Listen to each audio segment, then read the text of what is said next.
How can I go on when you leave me, baby? Falling in love goes straight to your heart and your soul, losing control. Du willst nicht. Mit dir schlafen, genau. Ich will jetzt nicht der gute Kumpel sein, der doch mal ran darf, weil du sowas wie ein Trostpflaster haben willst. Ein Job? Ein Job als Prostituierte? Sie haben wirklich einen exzellenten Geschmack. Jasmina buche ich grundsätzlich immer nur für mich allein. Ich will dich auch nicht besitzen. Ich ertrage nur einfach den Gedanken nicht, dass ein anderer Mann dich... Wieso? Weil ich mich in dich verliebt habe. Verdammt nochmal, geht das nicht in deinen Kopf? Sag Thomas, wie wir getanzt haben. Das war so schön. Sie war unsere Mutter und sie ist tot. Sie ist tot. Jetzt kommt doch mal alle wieder runter. Es bringt niemandem etwas, okay? Ihr braucht euch jetzt gegenseitig, alle, jeder jeden.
Danke.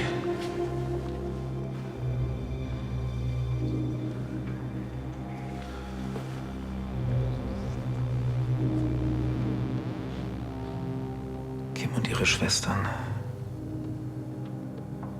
brauchen ihren Trost. Ich weiß, dass sie Victoria geliebt haben. Aber die Mädchen haben auch ihre Mutter verloren.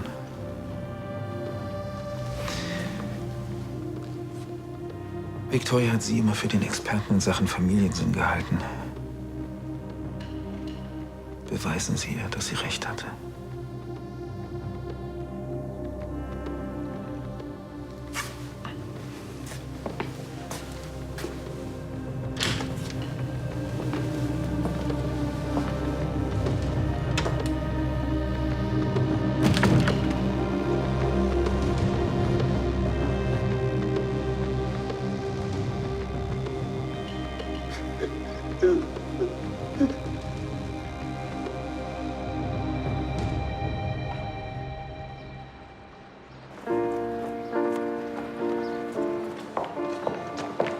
Hey, Andi. Hey, Leni.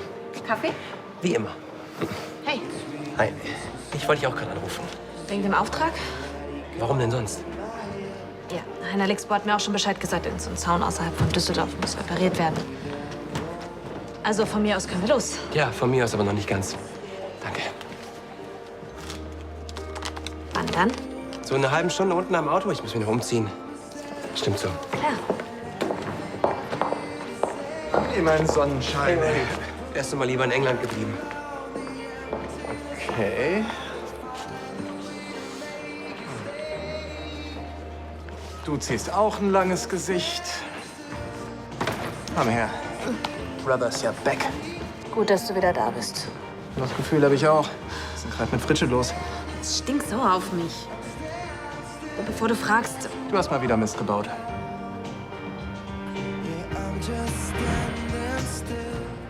Das kannst du super easy. Auf 40 Grad bügeln. Kurz dämpfen, dann bügeln. Das ist ganz einfach. Wenn ich ganz kurz um Ihre Aufmerksamkeit bitten dürfte. Sie alle wissen natürlich längst, warum ich Sie gestern früher nach Hause geschickt habe. Inzwischen hat auch die Polizei die Ursache für diesen tragischen Unfall herausgefunden.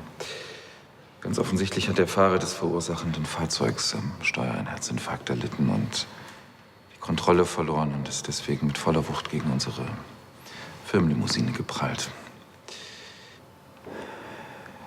Wie Sie natürlich auch alle längst wissen, kam für Viktoria Wolf jede Hilfe zu spät.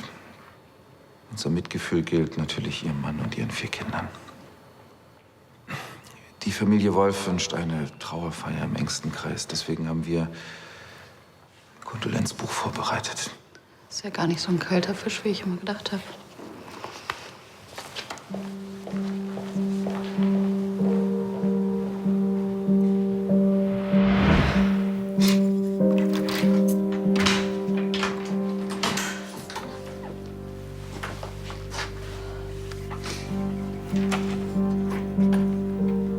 Hallo Papa. Ich dachte, wir könnten später vielleicht eine kleine Stärkung gebrauchen. Danke.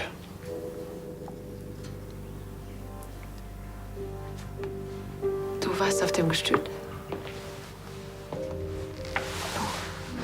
Ja. Um zu arbeiten. Ja, ich weiß. Manchmal, da kann einen sowas ablenken, aber eben nicht immer.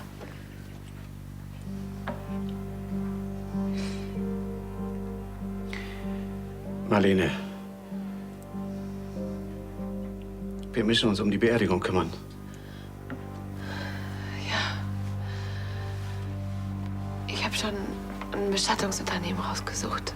Falke und Sohn, die haben sich damals auch um die Beerdigung von Anno Brandner gekümmert. Ich habe den Kontakt von Elisabeth bekommen. Ich soll ihr an dieser Stelle auch ihr herzliches Beileid ausrichten. Und also ich habe schon angerufen. Und der Herr Falke, der kommt dann auch noch vorbei. Also der Bestatter. Und wir sollten uns einfach schon mal Gedanken machen, ob wir irgendwas, also besondere Vorstellungen haben, wie wir die Beerdigung gerne haben würden. Was weiß ich.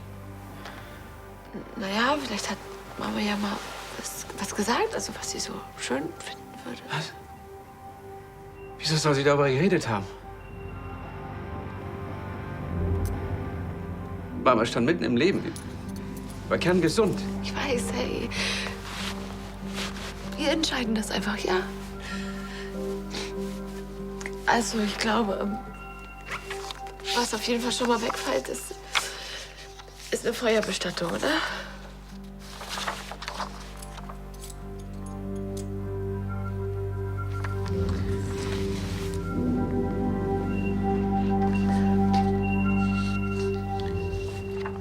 Danke, dass du dich kümmerst.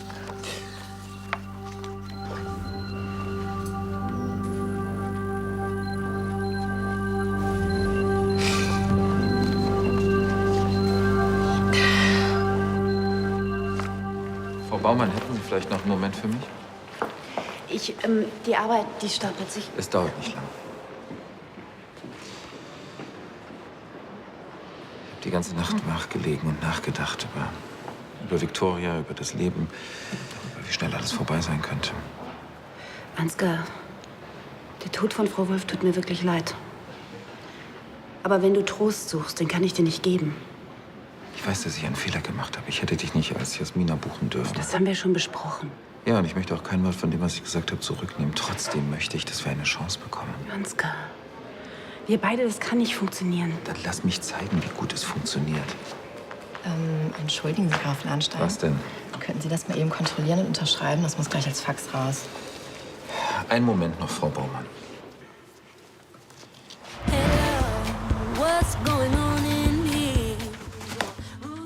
So eine Drecksmistkacke! Einer dieser Tage? Eher eine dieser Wochen. Oder Monate.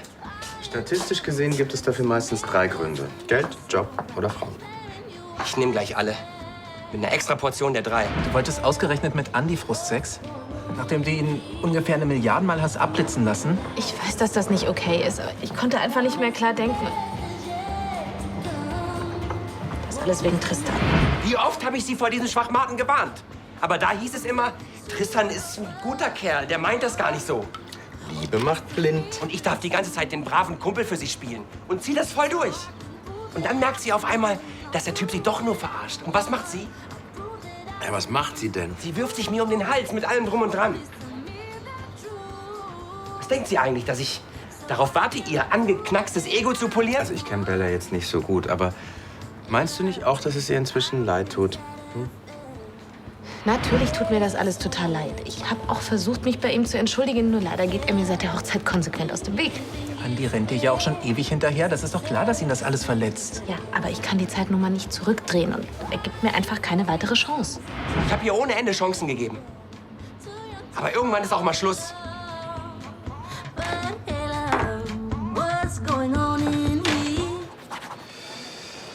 So, war's das? Ja, danke schön. Danke. Du willst doch nicht sagen, dass zwischen uns alles aus ist. Es ist zu viel passiert. Ja, unter anderem, dass ich mich in dich verliebt habe, verdammt nochmal. So, ich weiß, dass du Angst hast. Aber du kannst mir vertrauen. Warum denn? Ich kenne dich überhaupt nicht. Dann glaub mir doch einfach, was ich dir sage. Ich würde alles für dich tun. Heute vielleicht. Und was ist mit morgen?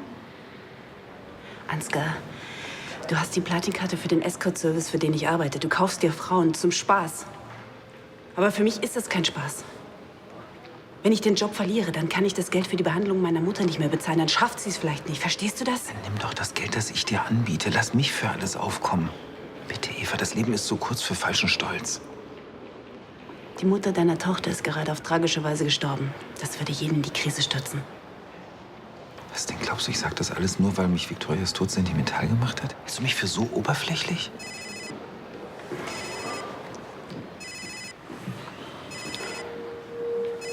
Baumann? Ja, ich komme sofort. Was ist denn los? Das war die Pflegerin. Sie musste meine Mutter ins St. Vinzenz bringen. Okay, ich fahr dich hin. Nein, aber ich muss sofort zu ihr. Kann ich den Rest des Tages frei haben? Ja, natürlich.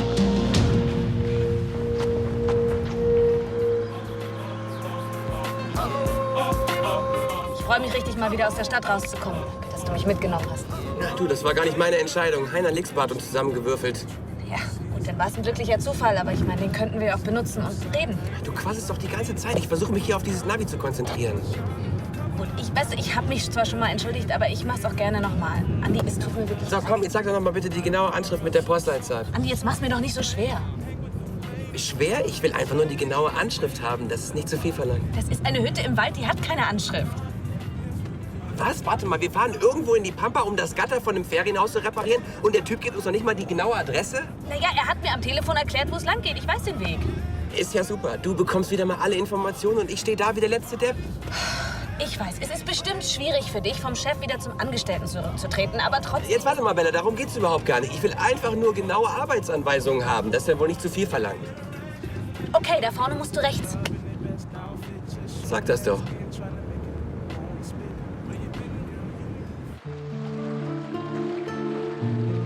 Wenn Sie noch Fragen haben, rufen Sie mich jederzeit an. Danke. Auf Wiedersehen, Herr Wolf.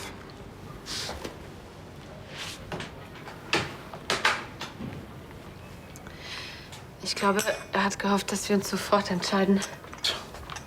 Ist mir doch egal, was sich dieser Typ erhofft. Wie er schon aussah. Es geht hier um deine Mutter. Du hast recht. Was hältst du davon, wenn wir beide mal ganz in Ruhe durchgucken, was dir so gefallen hätte?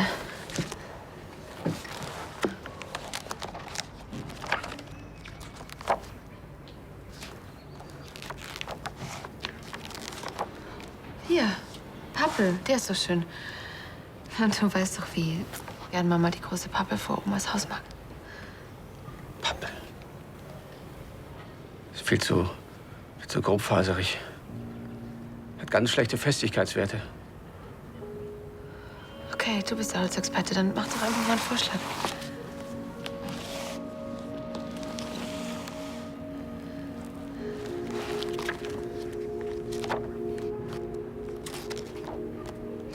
Ahorn.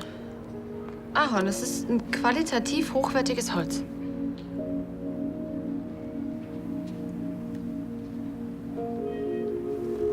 Wir nehmen den. Eiche. Ist unkaputtbar. Ja, schon, aber weißt du noch, wie Mama sich immer über das Eiche-Rustikal-Wohnzimmer von Tante Emtrott lustig gemacht hat?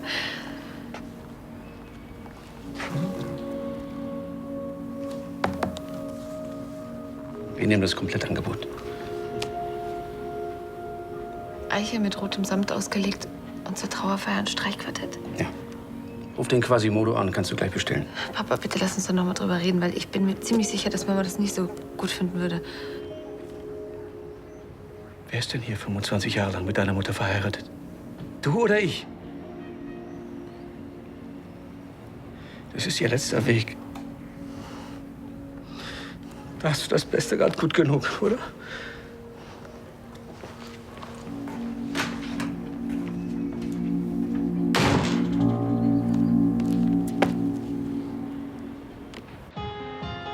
Wie Mama mich angesehen hat, als sie...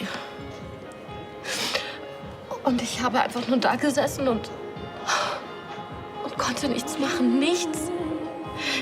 Ich wusste eigentlich auch gar nicht, was ich machen soll, aber ich wollte sie auch in dem Augenblick nicht alleine lassen. Und das war die einzig richtige Entscheidung. Ich habe keine Ahnung. Vorher, da hat sie sich abgeschnallt. Das hätte ich verhindern müssen. Ich hätte sofort... Kim, du konntest nichts verhindern. Das habe ich jetzt erst geschnallt. Ich habe mir die ganze Zeit vorgeworfen, ich hätte Hagen die Reise irgendwie ausreden können. Ich habe eh keinen Hunger. Sollen wir nicht einfach nach Hause gehen? Ich gehe da nicht hin. Wir zu zweit? Nein.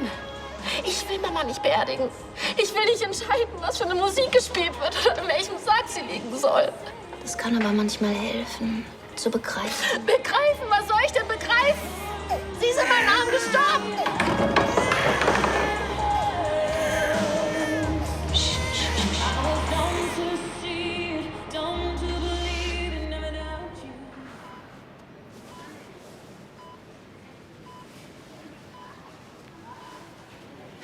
Mama, was machst du denn für Sachen? Das wollte ich dich gerade fragen. Schwänzt du etwa die Arbeit?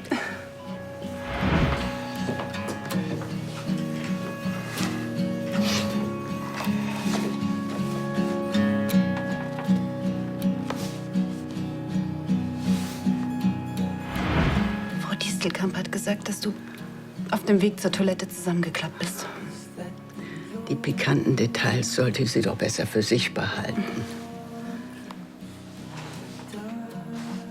Wie geht's dir denn jetzt? Oh. Ich könnte Bäume ausreißen. Warum hast du denn nicht angerufen? Wenn du merkst, dass du hohes Fieber hast, hm? Ich wollte nicht wieder unnötig Alarm schlagen. Mama. Und wenn? Lieber einmal zu viel als zu spät.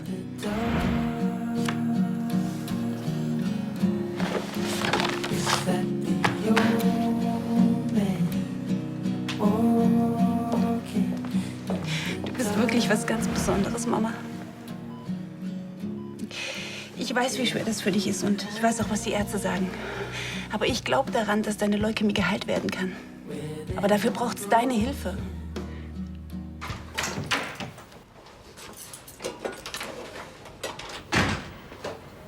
Hallo, Papa. Hi. Was soll das denn werden? Wir haben ein paar Kleider von Mama rausgesucht, weil wir überlegen, was sie tragen soll zur Beerdigung.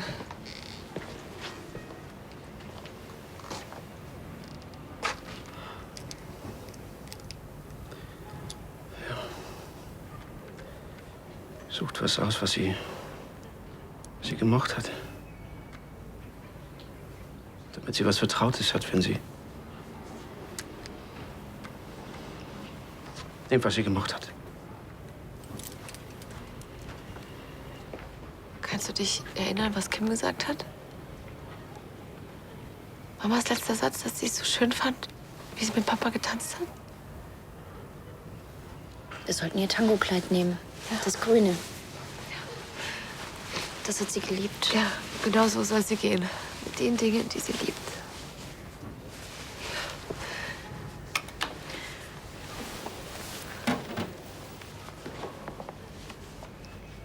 Also Papa, Marlene hat mir das erzählt mit dem Komplettangebot.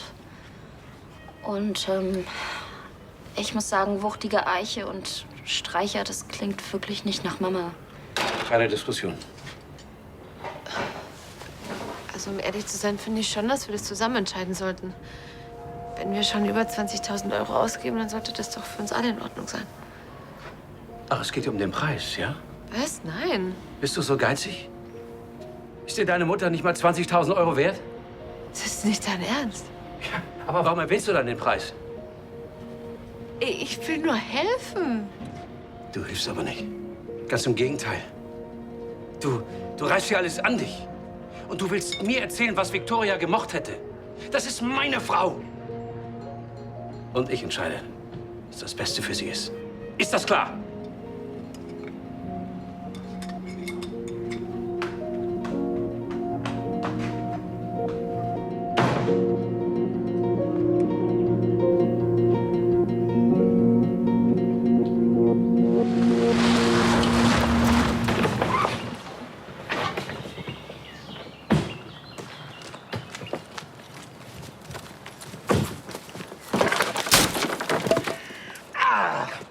Okay, lass mich mal sehen. Soll ich vielleicht wenigstens den Splitter rausziehen? Das kann ich schon alleine.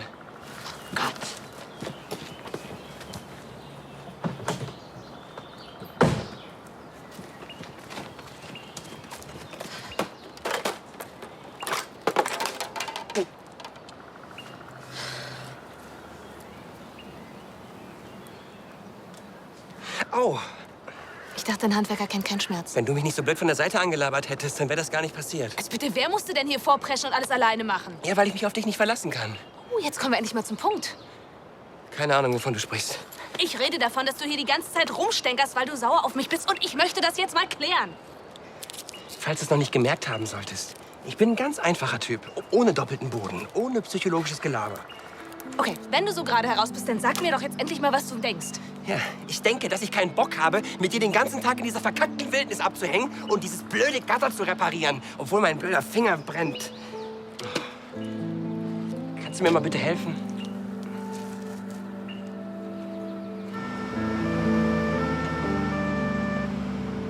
Ihre Mutter sagte mir, sie gilt als austherapiert.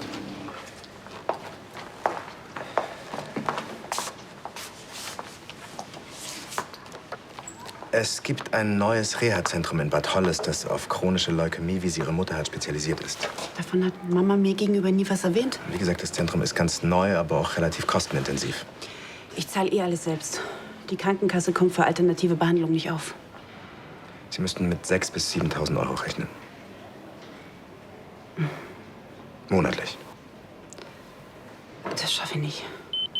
Entschuldigen Sie. Wir reden später weiter.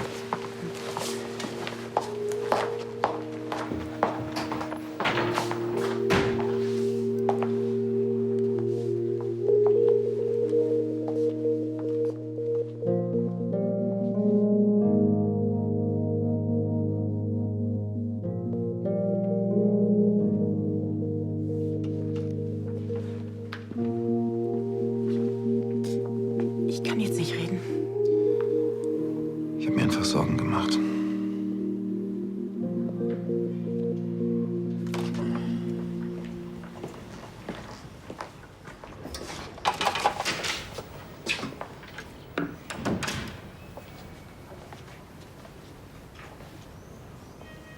Willst du Marlene nicht mal anrufen?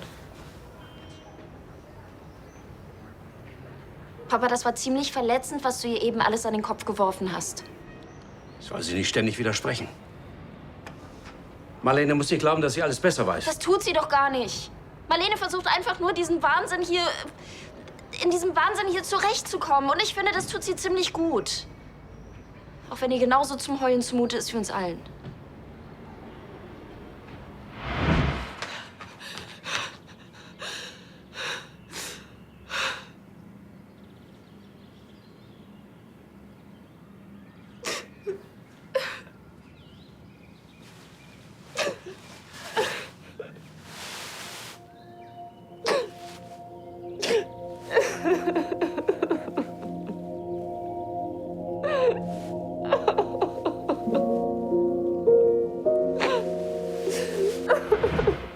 Meinst du nicht, du solltest dich bei ihr entschuldigen? Und dich vielleicht sogar dafür bedanken, dass sie versucht, hier alles zusammenzuhalten? Das ist doch Unsinn.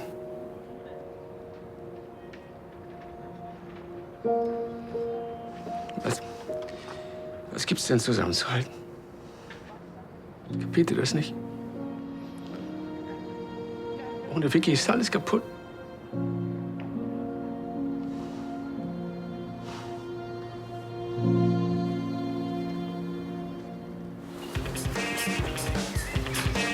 Zu lang.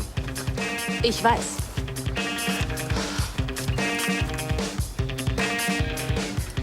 Haben wir noch einen Ersatzakku? Ich dachte, den wolltest du einpacken. Jetzt sag nicht, dass wir wieder zurückfahren müssen. Du hast Glück, ich bin ein altmodisches Mädchen. Damit brauchst du aber ewig. Pass mal auf, es reicht, wenn du hier schlechte Laune verbreitest, ja? Du musst mir auch nicht noch meinen Job erklären. Ist aber anscheinend bitter nötig, denn damit brauchst du nun mal doppelt so lang. Weißt du, halt einfach die Klappe. Es hat bisher wunderbar funktioniert. Hauptsache, du kannst immer tun und lassen, was du willst, hä? Waren die anderen dir eigentlich auch schon immer so egal oder hat das erst bei mir angefangen? Wo nimmst du das jetzt her, bitte? Du bist mir nicht egal und das weißt du auch. Deswegen muss ich auch immer für jeden Dreck herhalten.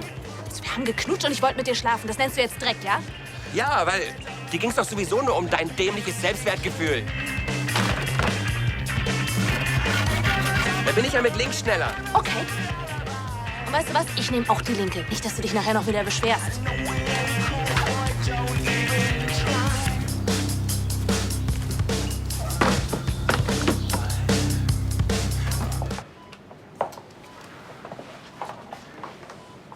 Automatencafé. Das ist so furchtbar wie sein Ruf. Der hier ist geradezu exzellent. Ich habe schon seit ein paar Jahren Erfahrung damit. Ist deine Mutter öfter hier? Ab und zu.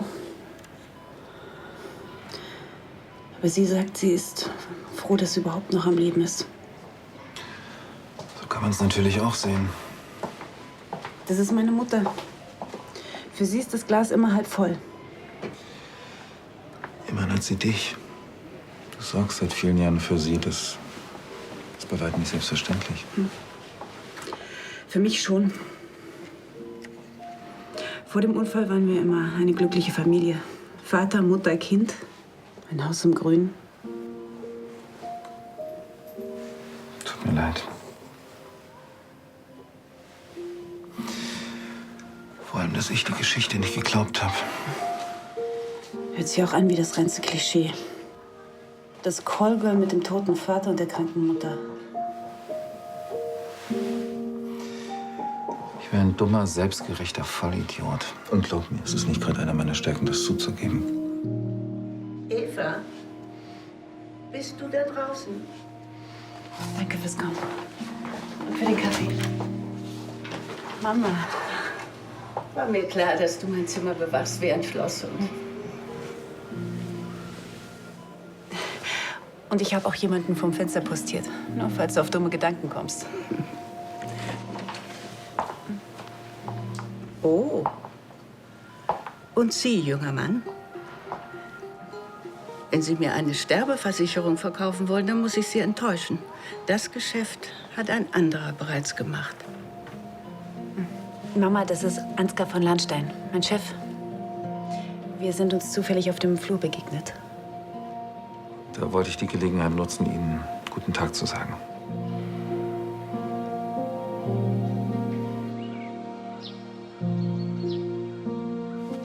Schade, dass ich dich nicht erreiche. Ich vermisse dich so sehr. Wenn du jetzt hier wärst.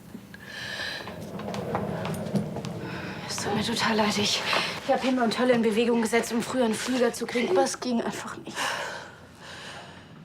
Ich habe dir doch gesagt, du sollst nicht extra wegen mir früher nach Hause kommen. Ich bin so froh, dass du da bist.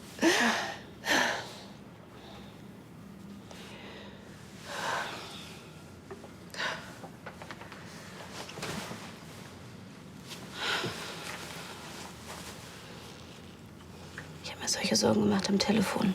Du hast so gefasst gewirkt. Ich wollte eben stark sein, weil die anderen so fertig sind. Du doch auch. Ja, aber denen geht's noch schlechter. Warum das denn? Naja, Dana, weißt du, es ist ja noch gar nicht lange her, da hat sie Hagen verloren. Und Kim. Kim war mit dem Auto, verstehst du? Die musste mit ansehen wie Mama. Das ist furchtbar. Und Papa war sein halbes Leben mit Mama zusammen. Marlene, sie war aber auch deine Mutter. Du musst doch jetzt nicht die Starke spielen.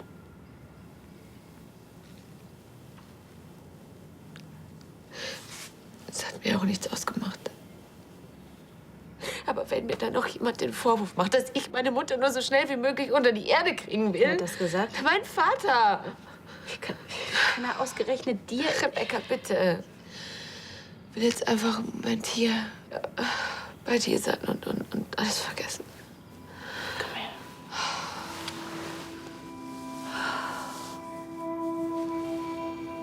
Das war eine nette Abwechslung. Eva ist ein Schatz, aber von Rosenzucht hat sie keine Ahnung. Das ist aber auch schon Ihr einziger Fehler, soweit ich das als Ihr Chef beurteilen kann. Wenn Sie mögen, komme ich gern wieder. Ich könnte Ihnen die Gartenbücher meines Großvaters mitbringen. Das wäre sehr schön. Wir sehen uns auf der Arbeit. Gute Besserung, Frau Baumann. Danke. Attraktiver Kerl und charmant ist er auch. Du und deine Menschenkenntnis, Mama. Erzähl mir nicht, dass du nichts für ihn übrig hast. Und er ist offensichtlich völlig vernarrt in dich. Lass den Röntgenblick. Du hast ja recht, es geht mich nichts an. Aber du hast es verdient, glücklich zu sein. So wie ich mit deinem Vater. Mama, ich wünschte, Ansgar könnte dieser Mann für mich sein. Aber er ist es nicht.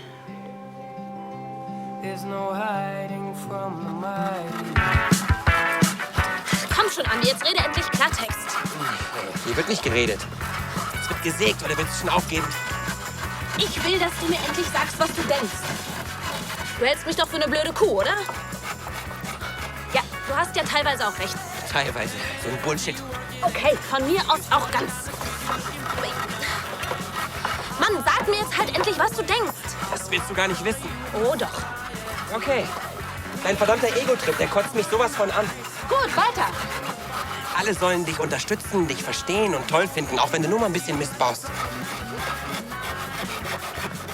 Rücksicht auf die anderen. Gleich 0.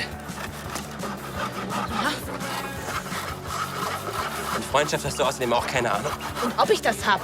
Ja, dann hättest du dich bei mir entschuldigt. Ich hab mich entschuldigt, aber du hast mir nicht zugehört. Du machst ja immer gleich dicht. Okay, noch einmal.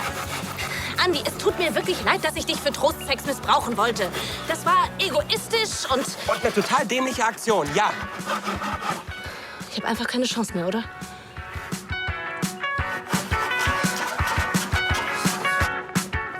Und ich möchte, dass die Überweisung heute noch beim Empfänger eintrifft. Ja, sorgen Sie dafür. Ich verlasse mich auf Ihre Diskretion. Da bist du ja endlich. Wo treibst du dich die ganze Zeit rum? Seit wann bin ich dir Rechenschaft schuldig, Tanja? Seit wir verlobt sind. Schon vergessen? Ansgar, ich will, dass du dich wie ein liebender Baldehemann verhältst und ansonsten diskret bist. Gibt's irgendwas, worüber du dich beschweren willst? Ich rede davon, dass du dieser kleinen Nutte hinterherläufst wie ein liebestoller Pavian. Sie ist unsere Angestellte. Ich will nicht, dass du sie so nennst. Was sonst, Ansgar? Drehst du mir dann den Hals um? Deine beste Idee seit langem. Du würdest Hannes aber nicht seine Mutter nehmen. Solche Skrupel habe ich zum Glück nicht. Wenn du dich weigerst, mich zu heiraten, dann verlierst du das Sorgerecht. Und alles, was dir von Hannes bleibt, sind ein paar schöne Fotos und ein paar Erinnerungen. In dieser Mappe steht alles, was du über unseren neuen Hochzeitstermin wissen musst. Ich frag dich ab.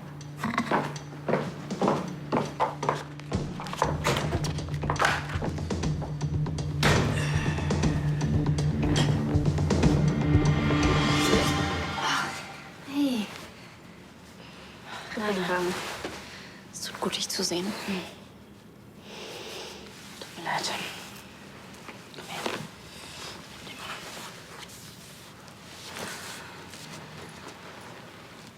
Hey. Das, was Papa Papa da vorhin gesagt hat, das war echt daneben. Jetzt sag aber bitte nicht, dass er es nicht so gemeint hat. Darauf wird es hinauslaufen. Das ist eine Ausnahmesituation, ich weiß, aber warum muss er mich so fertig machen? Das sehe ich doch genauso. In so einer Situation, da ist dir einfach jeder Blitzableiter recht und in dem Fall hat es dich halt getroffen. Versuchen zu verstehen. Weißt du noch, was ich euch alles an den Kopf geworfen habe, als das mit Hagen passiert ist? Ich glaube, man will einfach diesen Schmerz loswerden. So schnell wie möglich und egal wie. Ich verstehe das wirklich. Aber wie kann er mir vorwerfen, dass ich es kaum erwarten kann, meine eigene Mutter unter die Erde zu bringen? Ich glaube, Papa ist einfach überfordert. Lass uns die Sache jetzt in die Hand nehmen und Mamas Beerdigung vorbereiten. Und zwar so, wie sie es sich gewünscht hätte. Auch wenn Papa dagegen ist. Er wird am Ende ja doch damit einverstanden sein.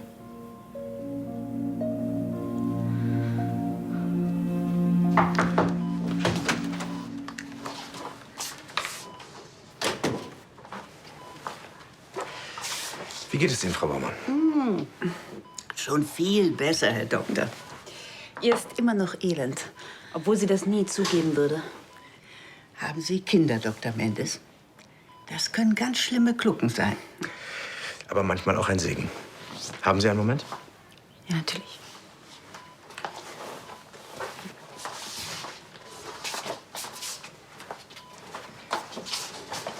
Sie erinnern sich, dass ich Ihnen gegenüber das Privatsanatorium mit den neuartigen Behandlungsmethoden erwähnt habe. Glauben Sie mir, ich würde nichts lieber tun, als meiner Mutter einen Aufenthalt zu ermöglichen. Aber ich kann die Summe gerade nicht aufbringen. Es geht einfach nicht.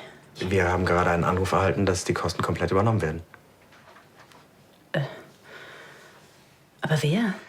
Das Geld wurde von einem Finanzmakler überwiesen, dessen Auftraggeber namentlich nicht genannt werden möchte. Sie haben einen Schutzengel.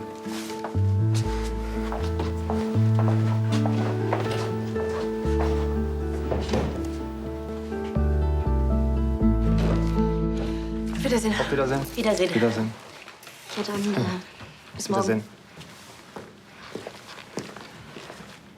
Gut, dass ich euch hier finde. Okay. Geht's dir wieder besser?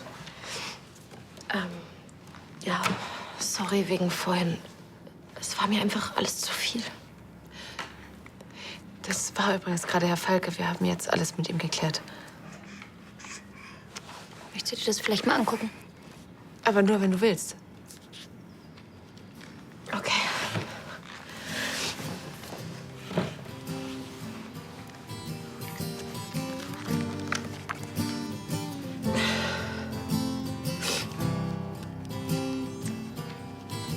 When you're so long gone, can't help yourself. When you're so dead wrong, let alone no one else. Where the children still dying in the street, and babies still living with disease.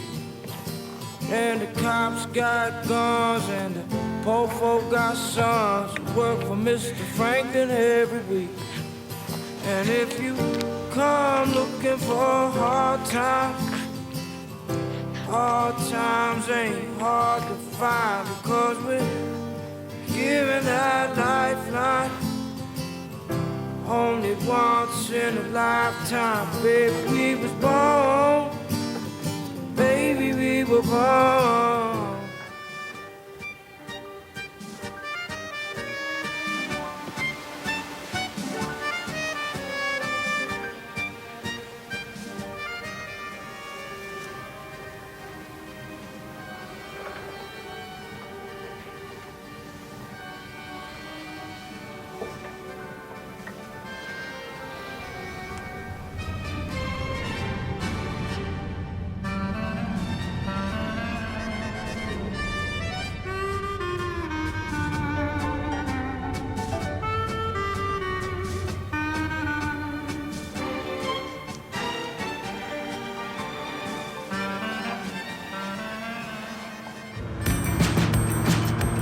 Was? Ich hab dir nur gesagt, dass du die Kupplung ein bisschen langsamer kommen lassen sollst. Ach, vergiss es einfach. Mann, Andi, wir haben so viel zusammen erlebt. Klar. Gleich kommt dann bestimmt der Spruch, wir sind doch beste Kumpel. Das hättest du dir vorher überlegen sollen. Ich war einfach total fertig wegen Tristan. Und ja, ich habe Trost gebraucht. Aber trotzdem, das... Mann, du tust ja langsam so, als wäre es die schlimmste Strafe, mit mir Sex zu haben. Quatsch. Ich kann mir sogar nichts Schöneres vorstellen. Hast du dann Nein gesagt? Weil es dir doch nur um die Ablenkung ging. Trostpflaster, aber mir ging's um dich.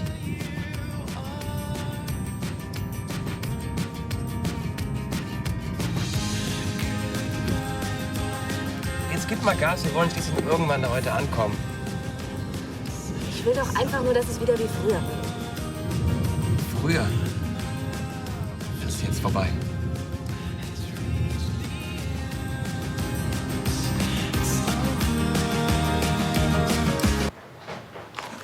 Eva. Wie geht's deiner Mutter? Besser. Das Fieber ist gesunken und die Hoffnung auf eine neue Therapie gibt dir natürlich Kraft. Genau wie mir. Neue Therapie? Ansgar. Ich weiß ganz genau, dass nur du das Geld für die Klinik überwiesen haben kannst. Ich frage mich nur, warum? Du kennst meine Mutter gar nicht. Eva, natürlich geht es mir dabei hauptsächlich um dich. Das ist doch klar. Ich will einfach nicht, dass du dir so viele Sorgen machen musst. Ich helfe euch eben beiden. Und bevor du fragst, es sind keinerlei Bedingungen daran geknüpft, okay? Jetzt denk nach. Wann hat jemand wie ich schon mal die Gelegenheit, sein Geld derartig sinnvoll zu investieren?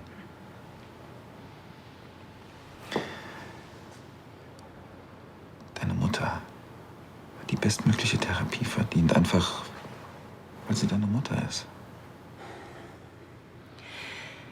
Tut mir leid, so funktioniert das nicht. Ich bin dir sehr dankbar für das, was du gesagt hast. Eva, wenn du das jetzt ablehnst, leidet vor allem deine Mutter darunter. Du solltest mich ausreden lassen. Genau aus diesem Grund habe ich beschlossen, das Geld anzunehmen. Aber ich zahle dir jeden Cent zurück.